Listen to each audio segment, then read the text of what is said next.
Hi, I'm Aaron and I'm a Norse pagan, and today we're actually currently in my communal garden and we're outside smoking my pipe. So this here is known as a Bilbo Baggins Hobbit, the Desolation of Smog pipe, and this is the pipe right here.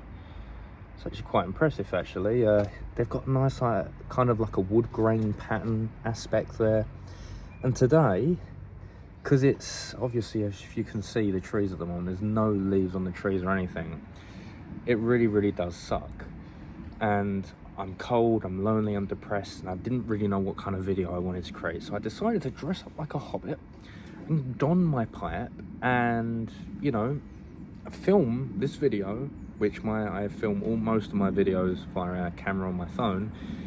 And because I live on a ground floor flat, I've literally just got my window over here. So if I come over here, I've actually got my cup of coffee, which has been percolated, dripped out. I might make a video based on maybe a short little video talking about my coffee routine, but today we're going to be talking about my tobacco routine.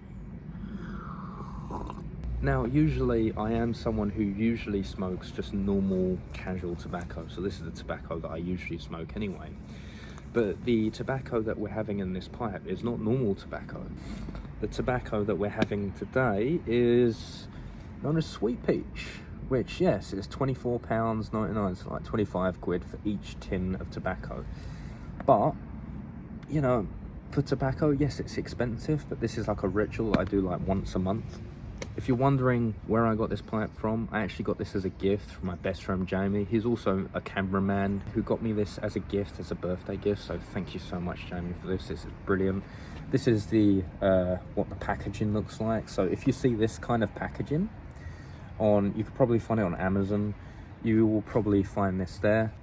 So how do I smoke my pipe? Well, I first put the pipe in my mouth like so, and then we have to make sure that the flame kisses the tobacco, like this.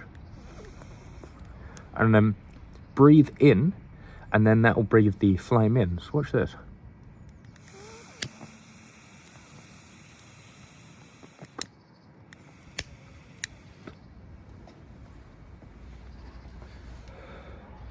The whole point of pipe smoking is legitly you're chasing the flavour, most likely as sweet peaches. And occasionally it will go out. So that's the first charring light, and then you do the first main light. I'm out of breath already, bloody hell.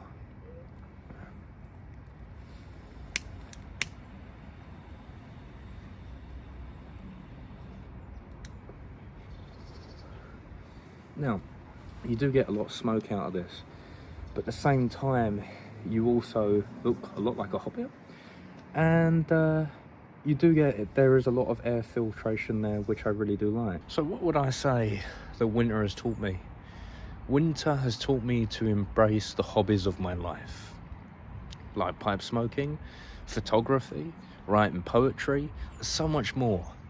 I started to realize that the reason why we go and hibernate within ourselves is to find what we find joying the most.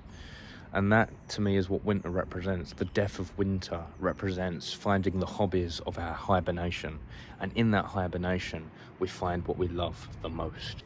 So, as I was talking about, in this great moment of isolation, in this great moment of winter, funny enough, I have been coming to terms with my own depression and my own anxieties. And I've been trying to find ways of dealing with the demon within myself, or the depression within myself. And how I've been doing this is many different ways. So the first thing that I have been doing in this time of isolation, and not really making videos at this moment in time, and the reason why I haven't been making videos in this moment in time is because I really haven't been feeling the need to share. At this moment in time, I've been feeling like I want to go within myself. I want to find who I am as a person. I want to find out what's within me that's not making me feel good. And you know, outside at this moment in time, there's no leaves on the trees. Everything is dead. And this is known as the wild hunt of Odin. But at the same time, this is also meant as a way of death. There's nothing that you can do outside. Like, I remember last year, I went to the forest last year and it was cold. As I said, like, the trees were like sticks. It was just a constant battle, and I was wet, I was cold. And yes, these things build connection, but I'm really hoping in the time of spring of making more better videos where I'm just going outside and enjoying nature as it is. But at this moment in time, I feel so lonely, I feel so isolated.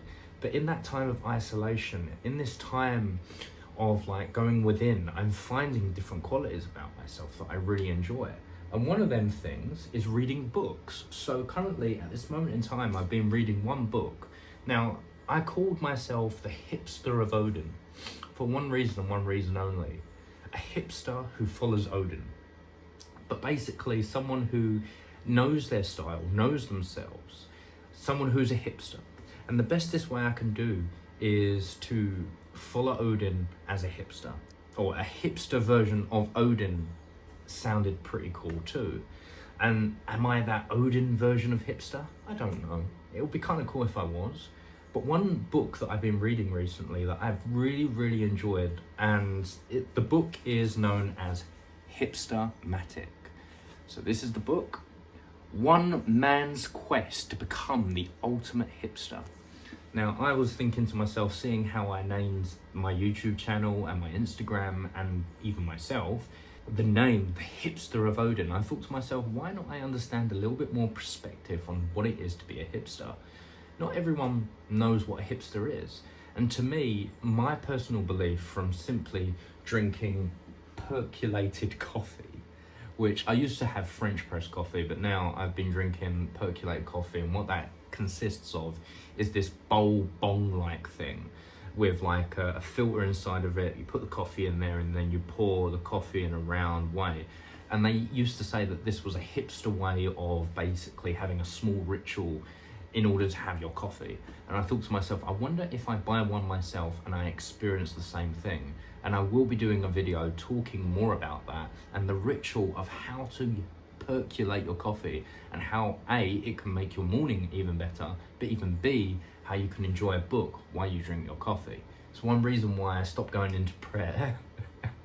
It's one reason I stopped going into prep, because the only reason I love going to prep is because they have my favorite baguette, which is an egg mayonnaise and avocado baguette. And I've been going there for many months, for years now, and having the same thing. But the coffee was not always the best. So I went to Black Sheep Coffee, where you can have different coffee beans, and the coffee beans are infused with CBD, lion's mane.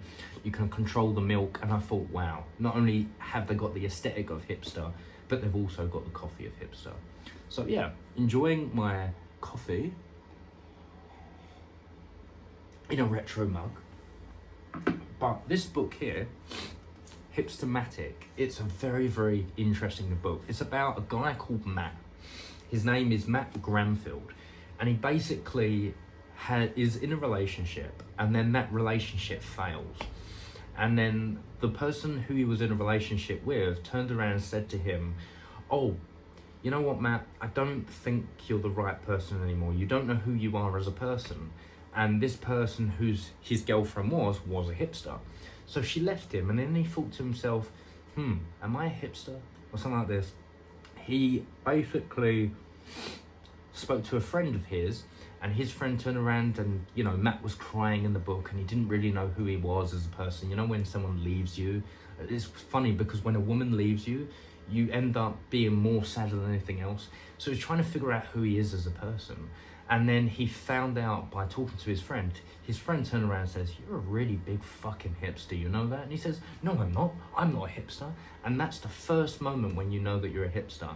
The denial stage. The denial stage when you turn around and go, no, I'm not a hipster, I just like being interesting. And the first thing you try to convey to people is that, oh yeah, well, you know, essentially, I'm just the connoisseur of the fine arts of life. And essentially, that is basically a hipster.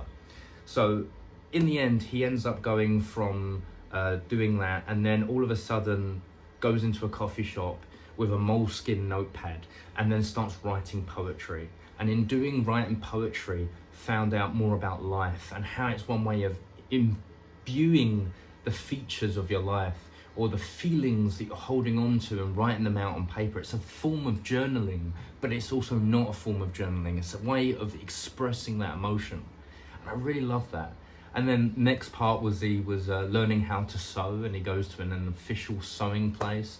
And it makes me want to go to my nan and go, hey nan, could you show me how to knit a scarf or sew a scarf? And I'm really looking forward to do that because I've been writing poetry myself. Now, what is the poetry I have been writing myself?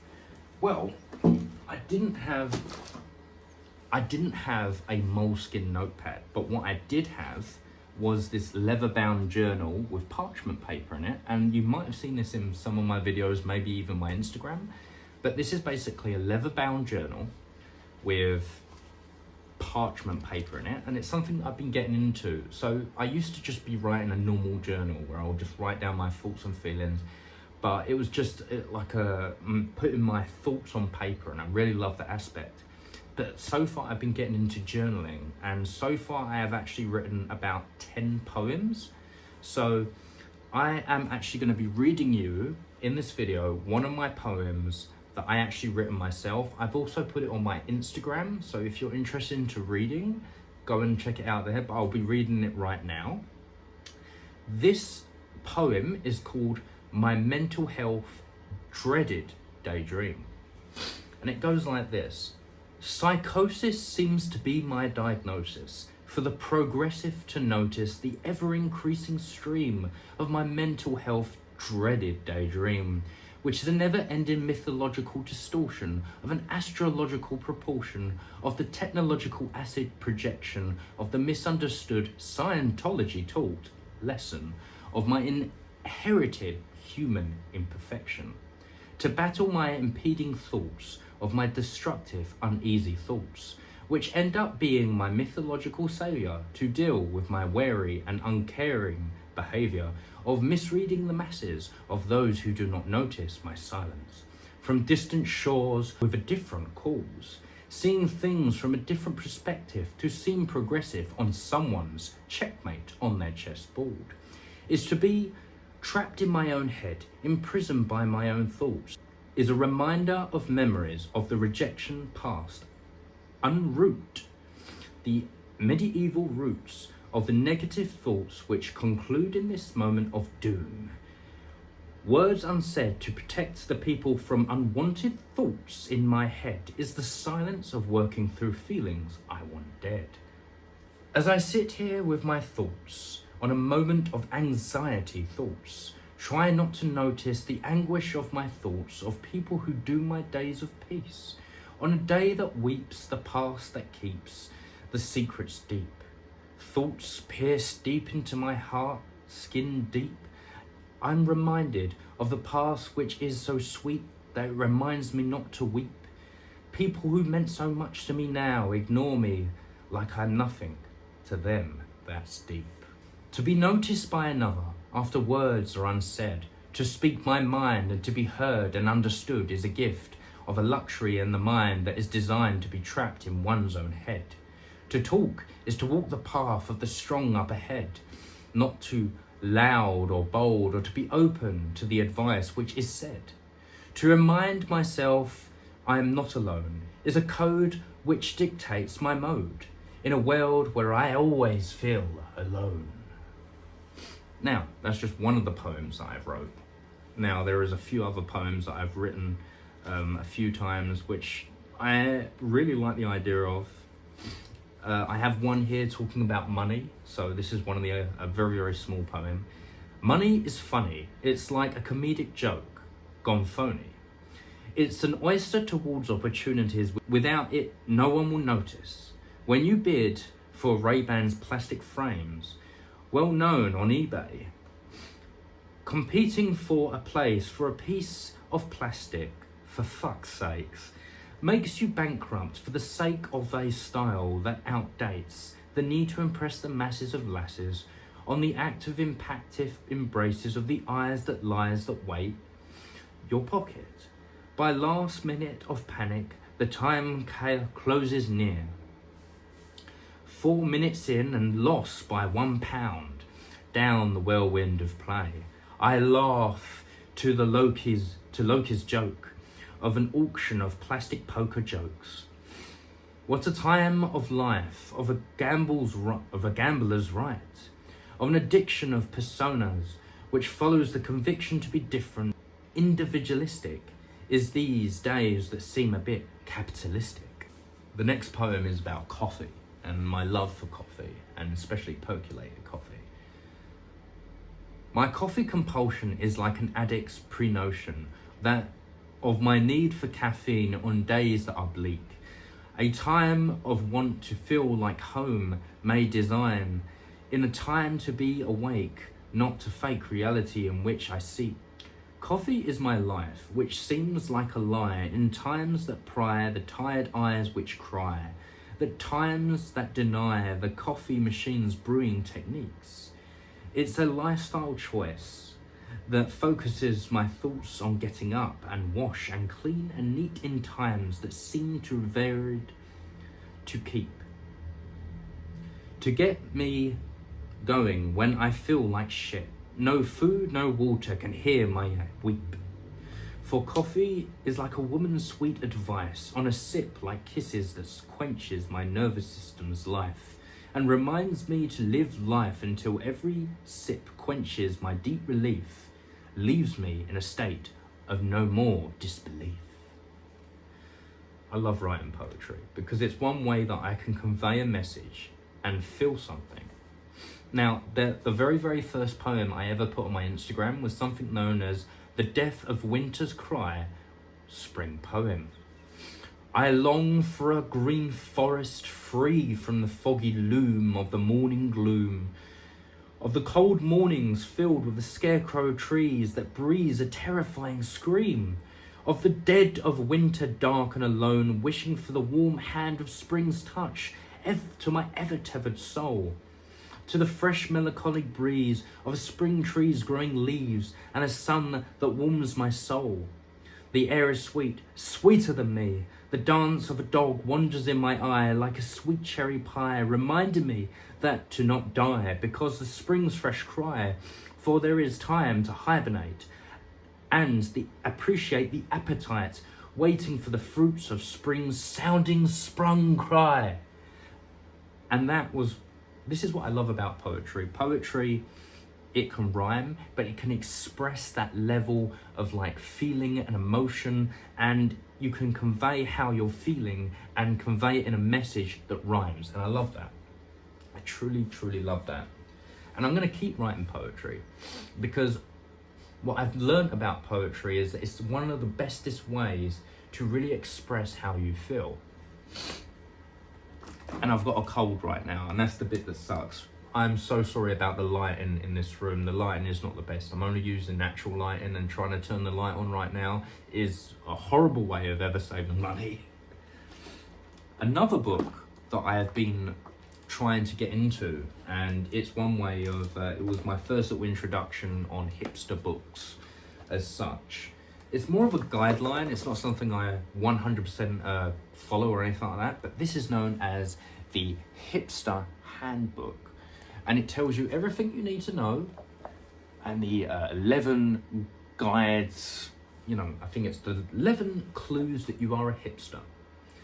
Now, they're not entirely correct, but it was the first time I really got into collecting like hipster books and stuff like this, and I thought if I had a hipster handbook that I could read, this is what I would use. But in my opinion, out of both of the two books that I would consider if you really wanted to learn what is a real hipster, out of these two books, the Hipster Handbook and Hipster-matic, the real Hipster Handbook, in my opinion, is Hipster-matic. The way how Matt Granfield really talks about how to be a hipster, it's like it's not a short story, it's like someone has written in a journal and you're reading their journal of what they've done. The way he writes his books is very much like how Jacob Totten writes his books, and when I read The Glastonbury Tourist, I felt it's so easy, it comes so easy to read, and that book, the Hipster-matic book, was the book that I personally think you need to check out. If you have eclectic tastes, if you are the connoisseur of the arts of life, I 100% recommend, call yourself a hipster, because what's the point of denying being called a hipster? What's the point? Oh, it's not cool to be called a hipster. I don't really care. At the end of the day, if that's who you are as a person, then embrace it and become the ultimate version of that. And that's what I'm trying to do now. In this time of winter, in this time of isolation, I have become very depressed. I have a lot of anxiety. And I know that you might see right now, you might see an energetic, ready to go kind of guy, but in reality, most of the time I'm very quiet. I try to just go to the library, read my books when I can. Most of the time I don't always make content. It's because I have so much anxiety of even creating content. I most likely will edit this video, and that's because I don't always have so much self-confidence in myself. But I am not scared of anyone else's opinion. So if you have an opinion about me, write it down in that comment section and tell me exactly how you feel, what you think my video should really represent. But for me, it represents a hipster who is passionate about who they are as a person and is relating that hipster and understanding or aspect to paganism. So in this time of isolation and in this time of winter and this time of cold, because I'm really like trapped in my own house right now, I want to go outside. I want to go hiking. It's muddy. I'll be caped in mud by the time I get home. And you know, there's no leaves on the trees. So it really sucks the life out of you when you really love hiking. I remember in my summer video was that I rewatch, funny enough, I actually do watch my own YouTube videos, and I was rewatching my summer video. Check that out, by the way. But I was walking through that forest, and that forest, just walking through a forest, is just such a lovely way of being. And I really wish that I was back there again. So I was rewatching that video and just enjoying the sun. And you know what? I can complain about how cold it is now, but you wait, it will get to summer and I'll complain about the heat and want it to be winter again. And I'm an idiot. But when we get into spring, I'm really looking forward to see leaves on them trees, and I'm gonna hike. I'm gonna just go for a hike, and I'm gonna really enjoy nature the best way I can.